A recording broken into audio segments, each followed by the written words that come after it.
Welcome to Friday's edition of COVID-19. I'm Min-Sun-hee. The World Health Organization has acknowledged the presence of some airborne spreads related to confined and crowded indoor settings, such as those during choir practice, dining in restaurants, and exercising in fitness classes. Officials here, meanwhile, have banned all small-scale religious activities, that is, including choir practice and Bible study, starting from 6 p.m. today. We start now with the latest figures on the pandemic with our Kwon So-ah and related news with our Oh Jung-hee. So I hear that Korea has noted yet another decline in numbers on this Friday. Yes, Sunny. Korea reported 45 new cases this Friday, and that's around half of them are local transmissions and the other half are imported cases. And that's been the proportion we have been seeing lately a lot.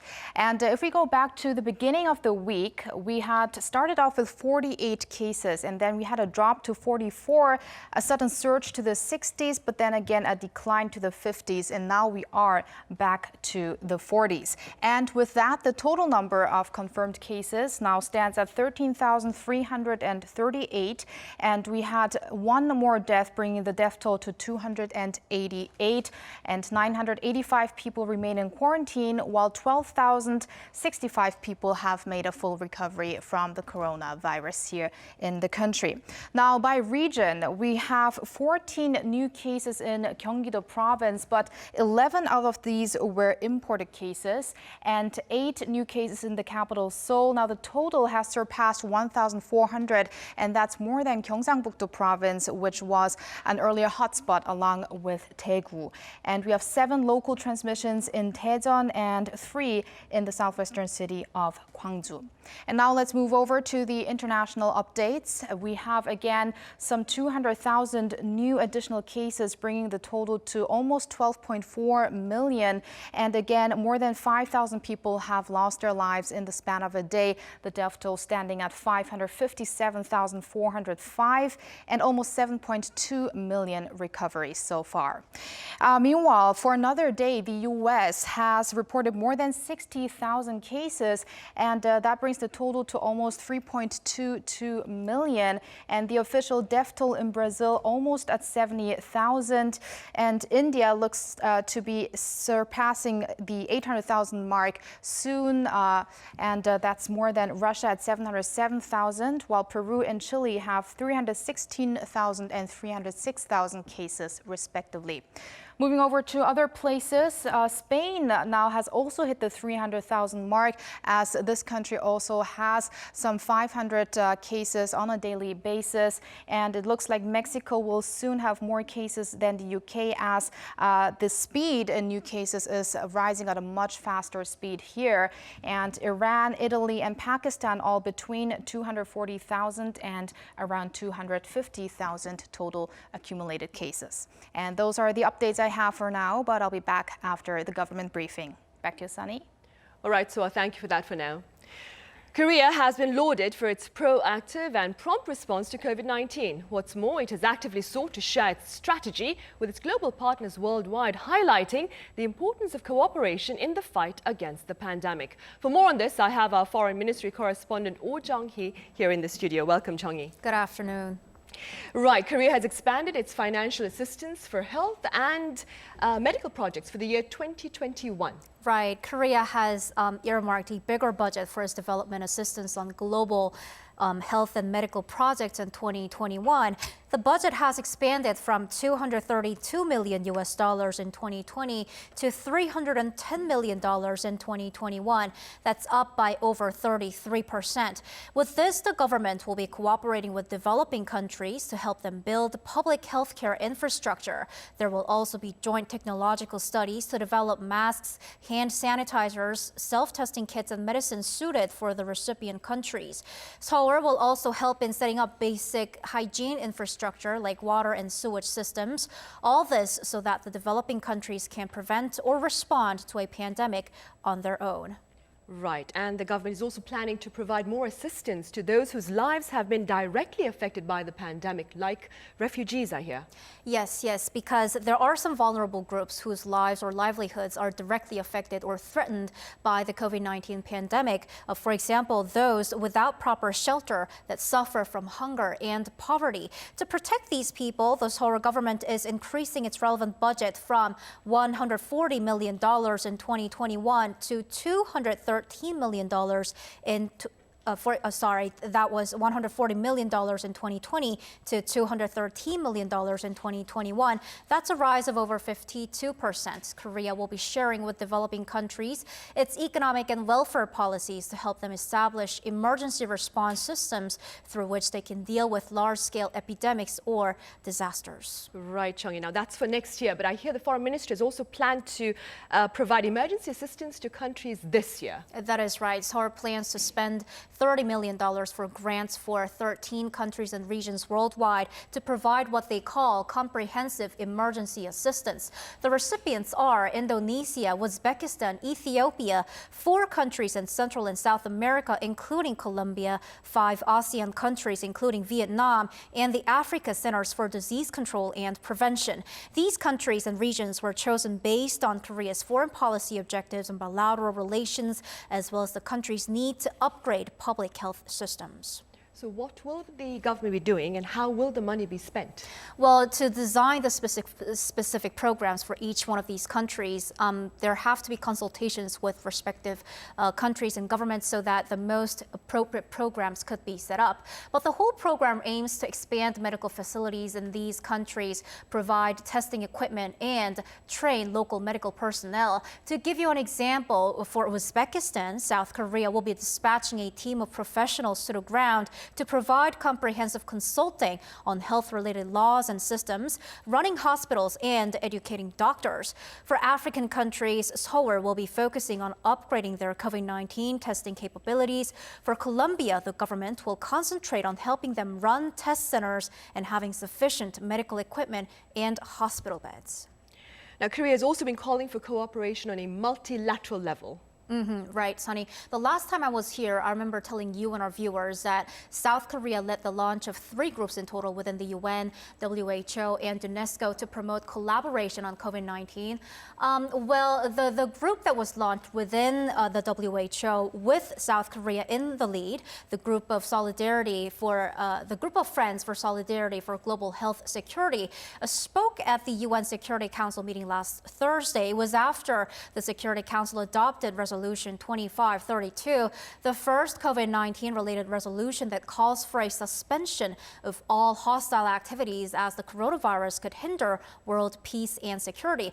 The solidarity group stressed that the world should be responding to the coronavirus outbreak based on multilateralism and coalition and protect vulnerable groups.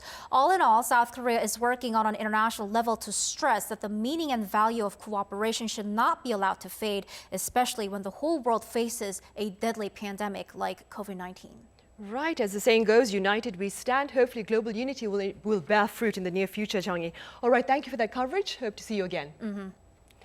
Right, we turn now to the regular government briefing on COVID-19 here in Korea. Despite the sudden and unexpected passing of Seoul Mayor Park Won-soon, city officials here have vowed to remain undeterred in their efforts to ensure public safety amid the pandemic. Preliminary findings of Korea's antibody testing show just 1 out of 3,055 Koreans had immunity to the virus. Authorities are downplaying these results, claiming that many more have yet to be conducted. But observers believe this shows that herd immunity may not be a viable response to the pandemic. Meanwhile, as part of efforts to better stem the spread of COVID-19, authorities have decided to ban all church-related activities outside of the regular service from 6 p.m. today. Now, these activities include choir practice, Bible study, and small-scale church events. Also, the wearing of face masks and QR code registration are to become mandatory at places of worship. Violators may face a fine of up to 3 million won, and the venues may be forced to close. Also, in related news, the rationing of face masks will end on this Sunday. Under the current system, buyers are allowed to purchase up to 10 masks per week. I understand the briefing is about to start, so I'll have to interrupt myself. We'll come back to you after the briefing with Kwon So-ah. Let us now begin our regular briefing for the COVID-19 response here in South Korea. As of July 10th today, we have 22 new local infections and 23 new imported cases. Now the total number of confirmed cases stands at 13,338. And we have 46 more people making full recovery, and about 90.5% of them have been discharged, and a total of 985 people are still in quarantine. Yesterday, unfortunately, we had one additional fatality, and the death toll now stands at 288. The fatality rate stands at 2.16%, and I extend my deepest condolences to the deceased and the members of the bereaved family. Here are some updates on the major domestic infections.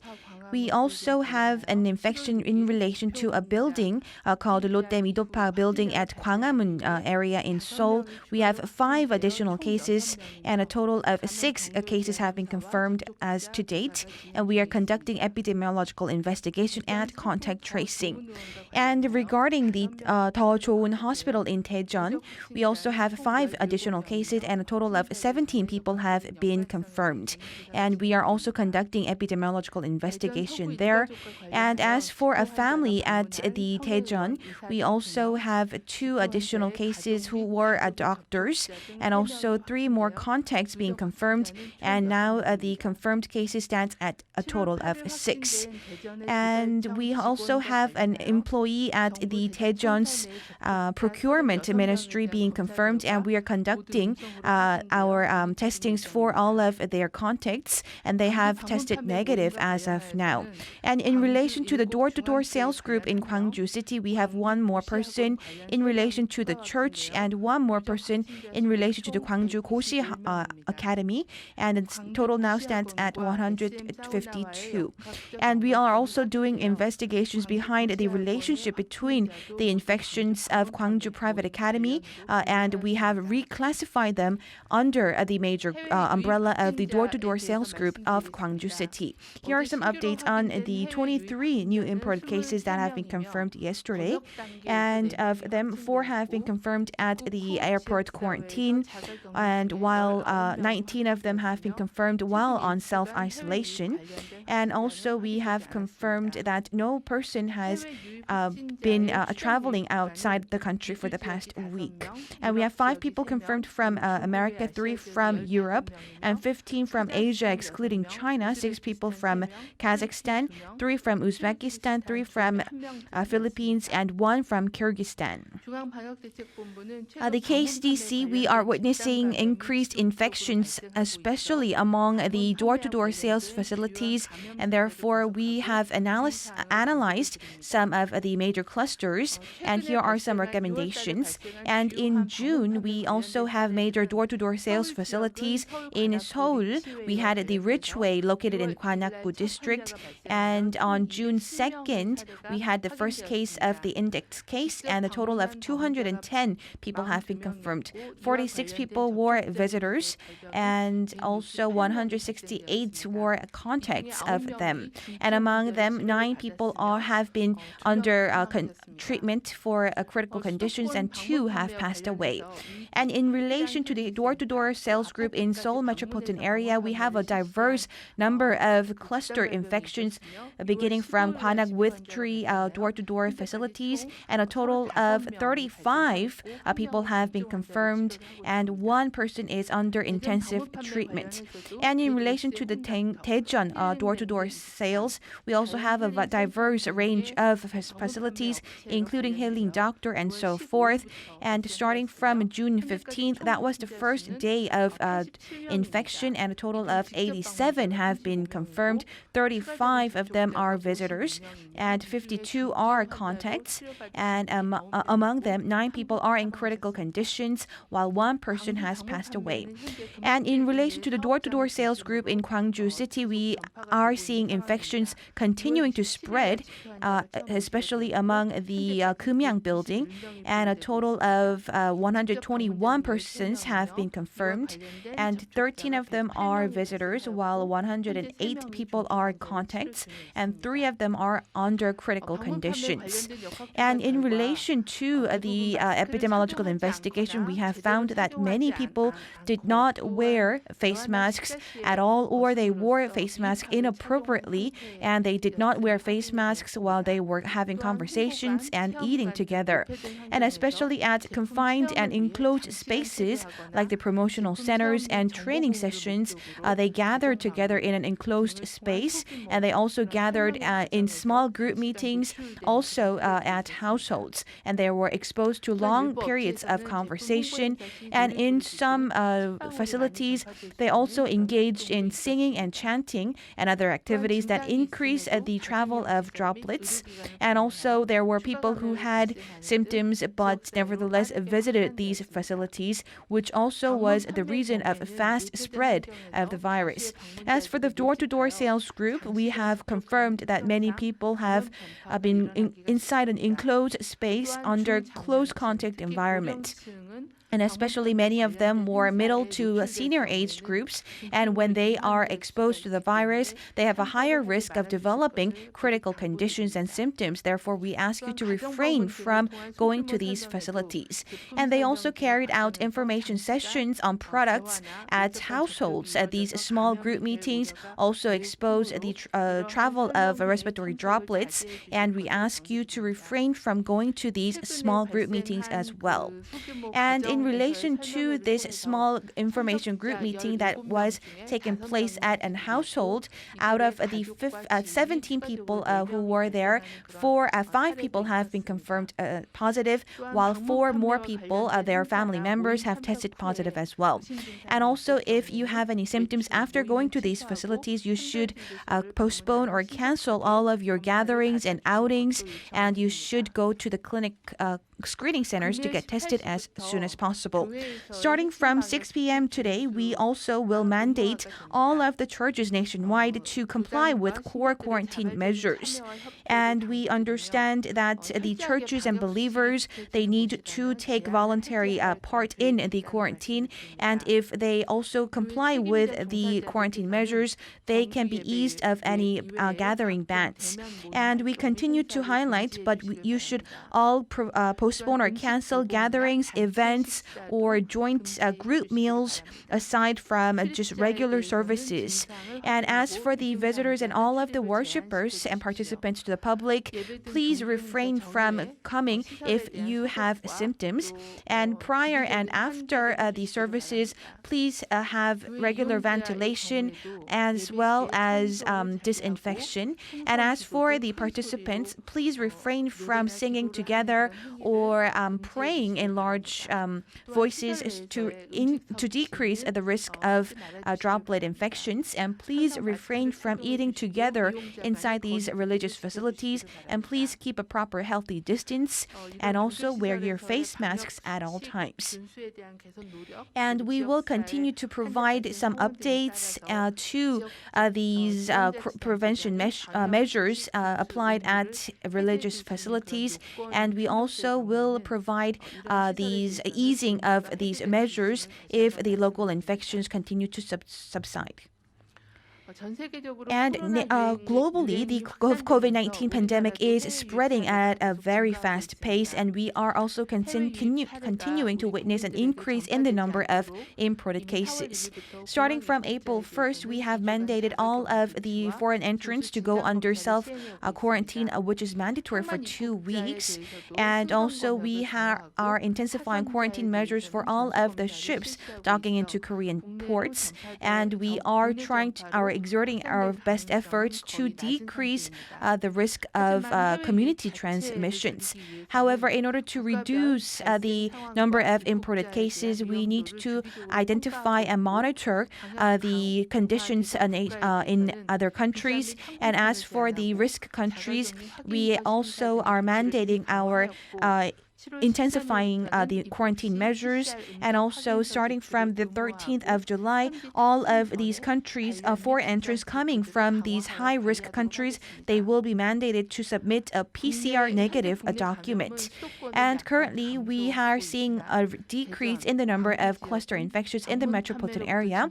However, we see continued transmissions in Daejeon and Gwangju as well, and these cities are carrying out intensified quarantine measures as well as distancing measures to curb the virus further. And we ask the members of the public to continue to participate in quarantine measures going forward. Please refrain from the 3C environment, which include closed, crowded, and close contact environment. Wear your face masks at all times to protect yourself and your loved ones. And also wash your hands and disinfect a frequently touched area on a regular basis. Also, ventilate your space frequently to decrease the contamination of indoor air. And these infection prevention measures can prevent not only COVID-19 but also other infectious diseases. And please keep yourself healthy during the weekend. Thank you very much.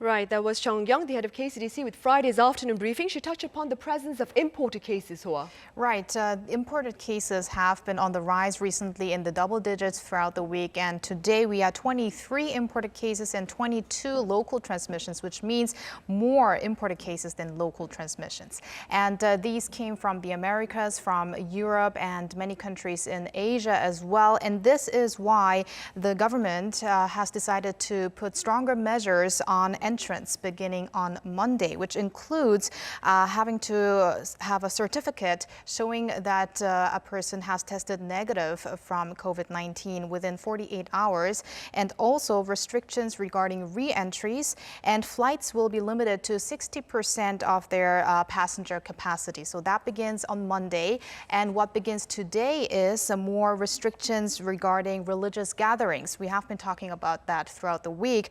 This will start at 6 p.m. today, which means any religious gatherings besides regular services will be banned. And also regular services over the weekend will have to abide by strict obligations by the government, which includes face mask wearing, and also no eating together, and also these body temperature checks at the beginning of the services as well. Yes.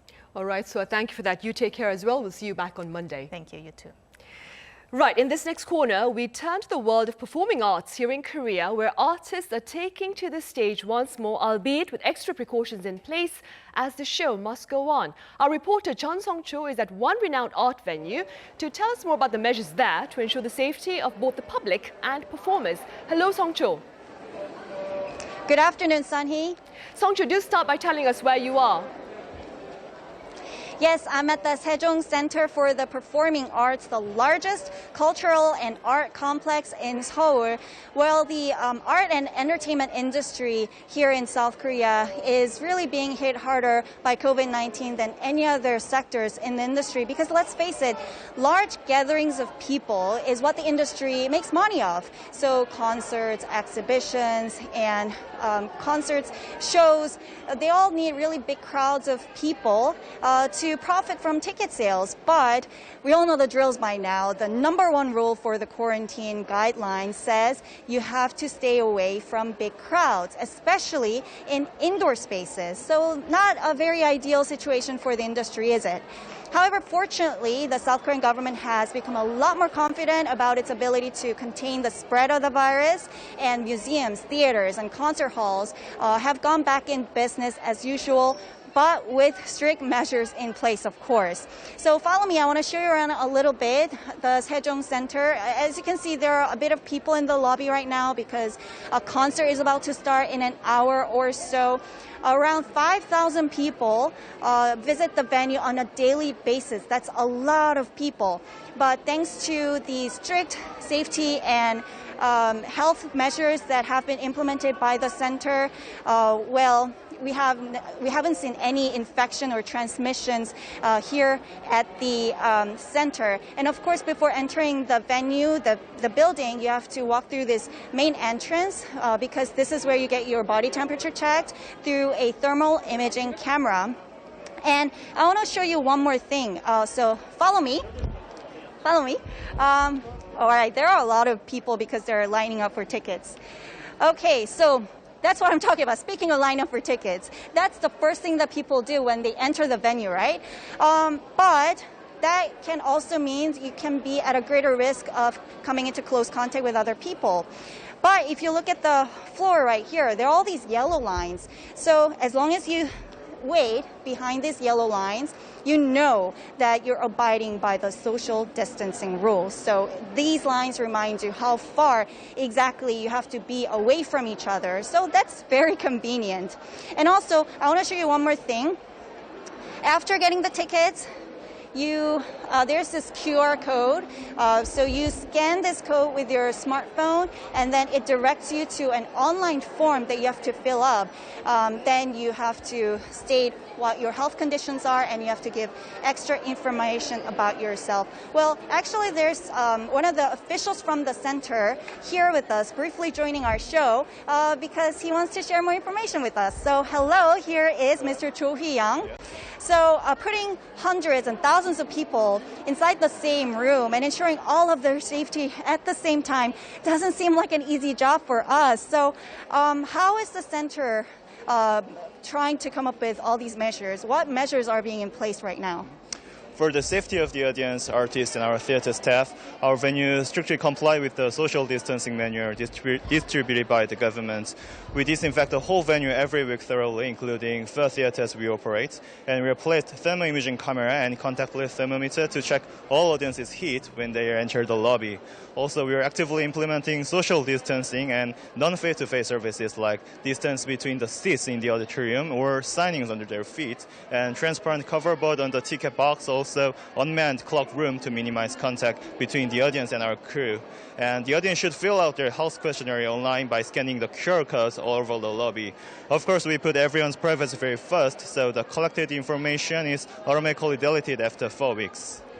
All right, and also aside from trying to keep the virus at bay, I'm sure that another challenge for the people in the performing arts industry is to breathe life back into the industry. So how is the center trying to turn the attention back into the concerts and exhibitions?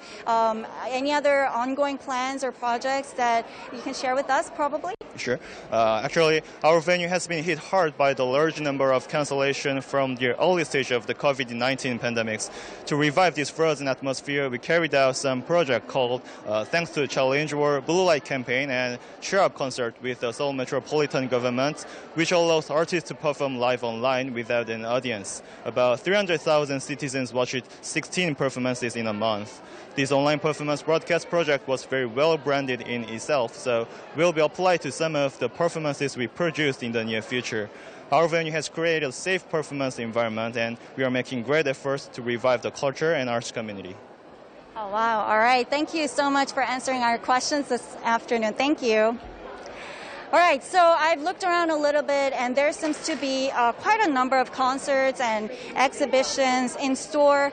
I know everything is turning digital these days, but I feel like, some elements of art and performances really can't be translated into virtual world. So maybe this weekend is a good time for you to come to the Sejong Center and check these concerts and exhibitions yourself. This has been Sung-cho reporting live from the Sejong Center, and back to you guys in the studio. Right, Sung-cho, thank you for that coverage. And for those of you planning to take a trip there, be sure to abide by strict personal hygiene measures as well.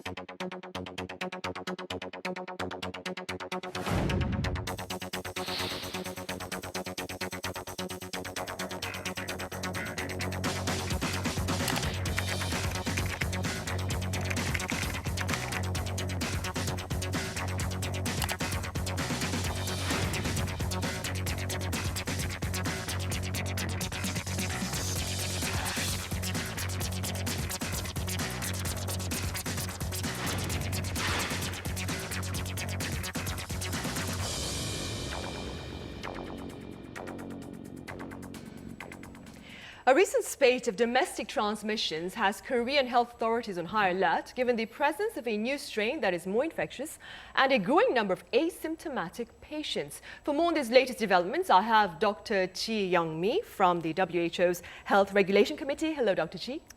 Hello, good afternoon. Good afternoon. And I also have Dr. Byung-wook from the Soonchunhyang University Hospital. Welcome back, Dr. Yu.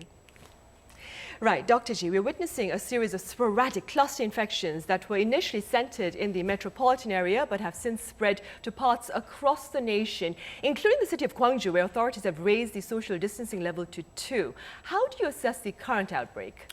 So those clustering of cases in Gwangju, as well as Seoul and Daejeon in other parts of the country, clearly show the importance of adhering to the social distancing and daily life distancing principles. And government issued the phased social distancing principles as well as a very detailed guideline on daily life distancing.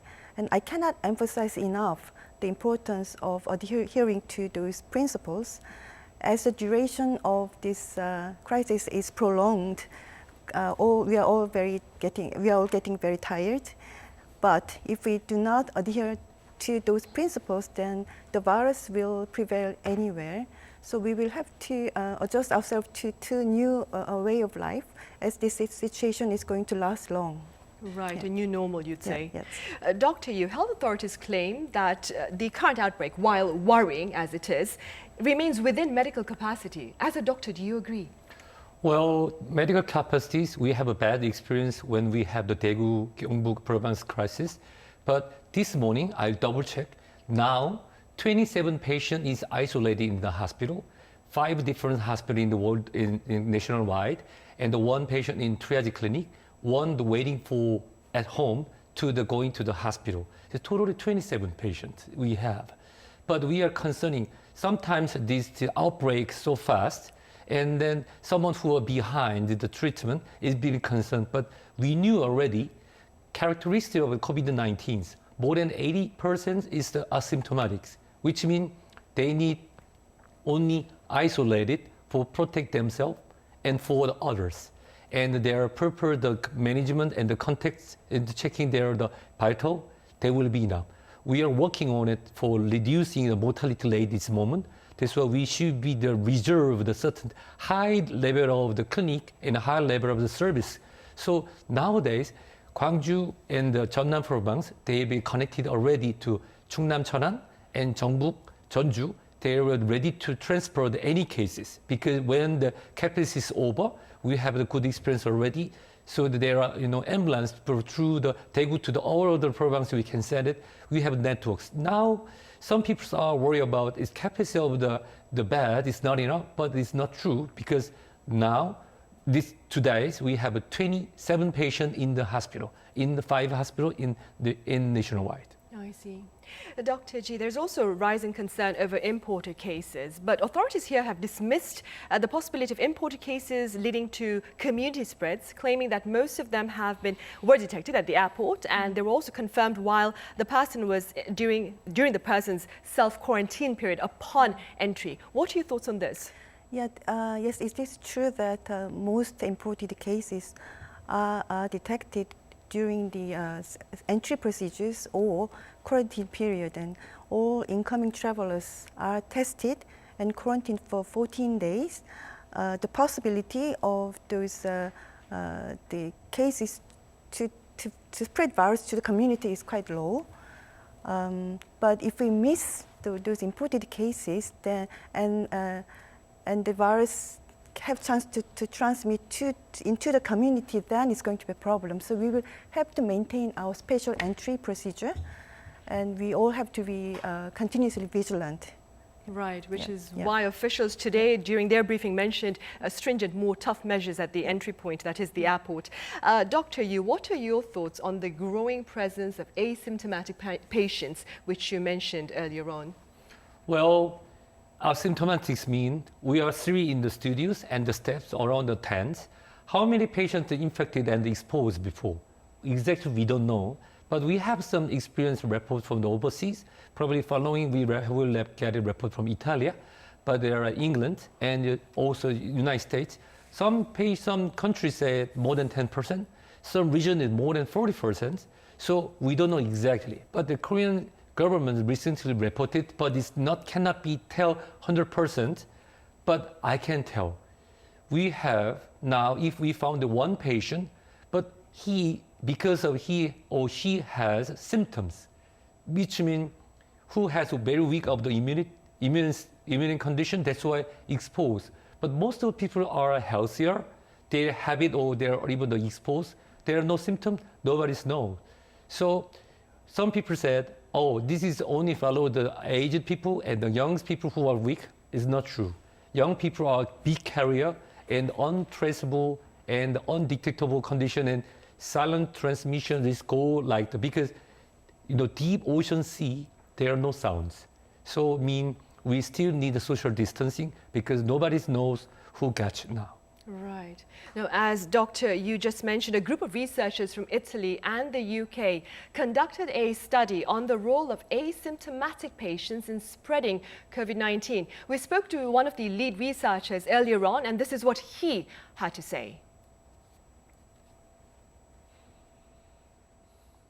We conducted a thorough analysis to identify and reconstruct transmission chain, as well as to gather information about the clinical outcome of the infection. And with our surprise, we found that 40% of individuals were completely unaware of being infected. We found out that by identifying all the individuals that were positive and putting them in isolation with their close relative and contact, the transmission rate of the disease dropped by 98%, so it was very effective.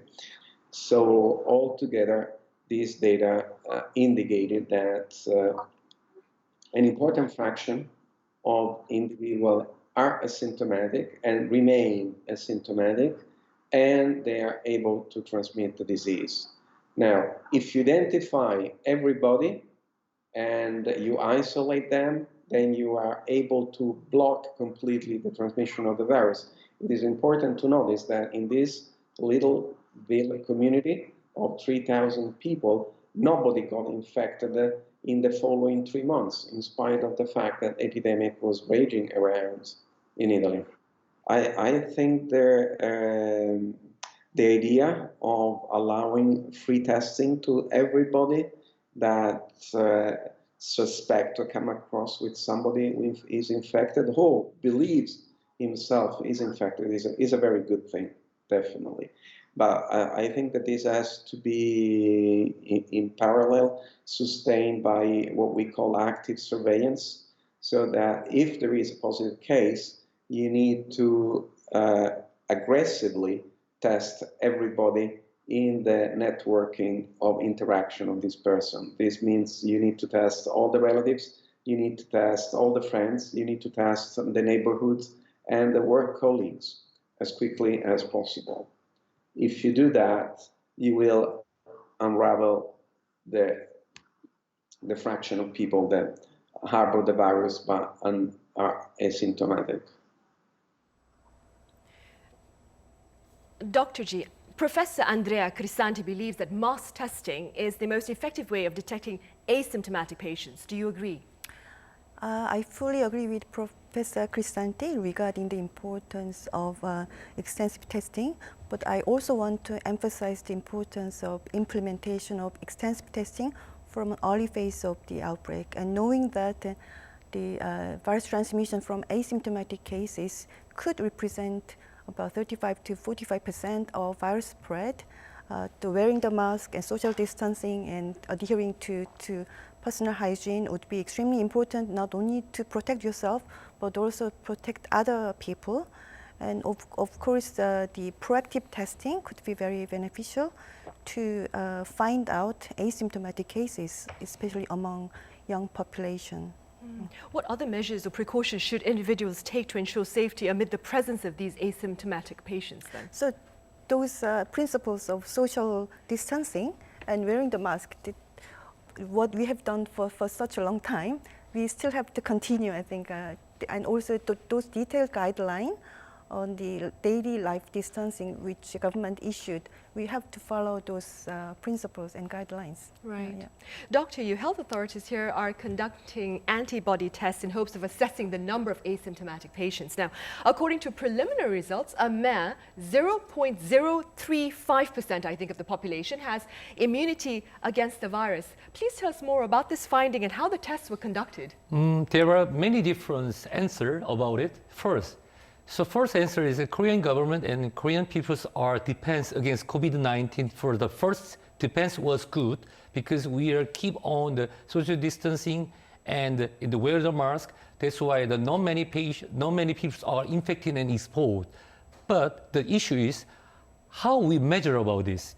Because Korean government give us the opportunities. Every 2 years we can do natural health screening test for the free. That time, with some of who agreed, they gave a sample and we do around 1,500. And the other one is the natural health research. We do around 1,500. Total 3,055 personnel agreed their sample donate to the government, and we found it. It's called asymptomatic and healthy person. But we found only one patient who had neutralizing antibodies. Antibodies and neutralized antibody, a little different. Neutralized antibody mean who can defend against COVID-19, any circumstance. But we don't know exactly how many people has antibodies. Antibodies mean who had it before, who had it exposed. That's why some researchers say government should make it clear to open for how to measure, what kind of kit they used it, and how to take it. So the government, they prepare every 2 months, include the Daegu Gyeongbu programs who are crisis, where the crisis too, and the measure and nationwide is more precise statistics. But this time we can call, yes, first depends of Korean government and Korean people are fine, but we cannot say this is mean, this Korea there are no infection, because the sample was just kind of first try. It cannot be the representative of a Korean nationwide condition. Right. On a different note, Dr. Ji, the Trump administration has formally announced its intentions to withdraw from the World Health Organization, threatening greatly to undermine global efforts to fight the pandemic. What are your thoughts on this setback, if I may? So I understand those decisions does not have immediate effect. I think probably it will have an effect from July next year, but I still do hope the U.S. government will change their mind, not only because they support the budget, 15% of budget for WHO, but also human resources in WHO. So many experts from US CDC are dispatched to all levels of WHO, including headquarters and regional offices and country offices in many different programs. So withdrawing those budget and human resources will have a huge impact on WHO's functions. But I think it also have a big impact on the health security of US people. So such decision, I think, should not really made in this middle of the crisis. There is a plan for the independent monitoring and evaluation of WHO's COVID-19 response. So I think those decisions could be considered after independent monitoring is completed. And staying with the global health body, it has recently acknowledged emerging evidence of the possibility of airborne transmissions of COVID-19. Why is the WHO's response to the pandemic so important? And it spoke about intentions to update its guidelines, I believe. Please tell us more about these plans as well. Yes, so maybe I can explain a little bit more about the WHO's function. When we have new infectious diseases, they will take leadership in responding and control new infectious diseases based on international health regulation. And WHO also issues many different technical guidelines, and updating those guidelines is one of their major responsibilities. So updating is, of course, is important because we do have new evidence and new findings and knowledge.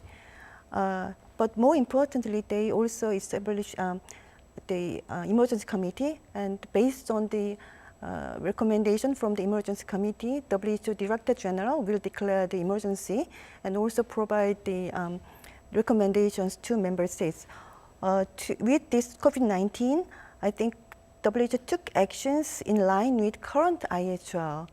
WHO established the Emergency Committee and declared the public health emergency on January 30 and provided recommendations to the country. But it is not compulsory. Those recommendations is not compulsory. So even though countries do not follow the recommendations from WHO, there is no authority for WHO to take any actions. I see. So to monitor, evaluate IHL implementation among countries, I think there should be some measures. Like there are 4 components of evaluation monitoring framework for WHO to check implementation of IHL. So all those components should be mandatory. Currently, only one of them, one of 4 is mandatory. The other 3 components, like joint external evaluation or simulation exercise or after-action review, are conducted on a voluntary basis. So I would like to suggest all those components should be mandatory and those should be reflected in IHL revision. And also recently, President Moon made a clear statement during the 73rd World Health Assembly to revise IHL, to strengthen WHO's actions. So I do hope Korean government can work with WHO to really strengthen the IHL function to really make all the countries to be better prepared for the pandemics. Right, and to fight this one as well against COVID-19. Yes. All right, Dr. Ji, thank you very much for your thoughts. And Dr. Yu, as always, thank you for being with us today. Right, and on that note, we end this week's edition of COVID-19. Now, given concerns of a possible infections at small-scale gatherings, including those for religious purposes, we ask you to take extra caution and to abide by stringent safety measures. In the meantime, do reach out to us through our social media accounts or our homepage, arirang.com. Have a safe weekend. See you on Monday.